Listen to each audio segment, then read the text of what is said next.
Yes, hello Freo fans. Welcome to your edition of the Match Committee. All for Holdfast, your local supplier of hydraulic hose and fittings. Sam McClure and Terry Wallace with you. And Plough, it wouldn't have been too long ago that we said of the Fremantle Football Club, when they come to the MCG, very little chance. It's not a ground that they like playing on. Well, they came here early in the year and they put Collingwood to the sword. Not something many teams have been able to do. So they'll be very comfortable coming here to play the Demons on Saturday afternoon. Yeah, well, no doubt, and they've had a couple of really big road wins this year. I mean, you go back GWS. to early in the year with wow. GWS as well. And so, look, they're playing some really good football. I'll be the first to put up my hand. I didn't think that they'd be as good as what they've been at this stage. And really, every time they've had a problem, they've actually been able to fix the problem, which we'll have a look at when we do the teams. Yeah, well, here they are, and it's always a sign of a good team, particularly at this stage of the year as we're getting into the colder months. They're unchanged, unlike their opponent, who, it must be said, have just continued to have their injury horrid season, really. Lockhart, Neil Bullen and Petty and Smith have been called upon, really, because Hibberd, Lever and Garlett are all injured.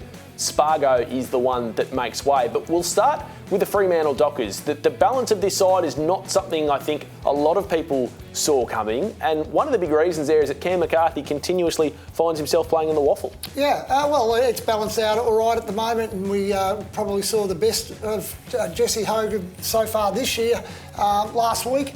The thing that I really liked about him, which I was just sort of alluding to before, was you lose a key defender in Pearce, and Griffin Logue comes into the side and does a really good job first up. You lose your ruckman in Rory Lobb. And Darcy comes in and really takes on both of the Port Adelaide ruckman and did a number on them. So I really like that about the way they went about it last week. And the Demons, on the other hand, just haven't been able to find that balance of their 18 or their 22, really, largely because of injury, but also because of form. Well, it's interesting when you look at their emergencies that Jordan Lewis still can't get a game with all those injuries that they've got in that sort of side at the moment. So that's sort of saying something about him.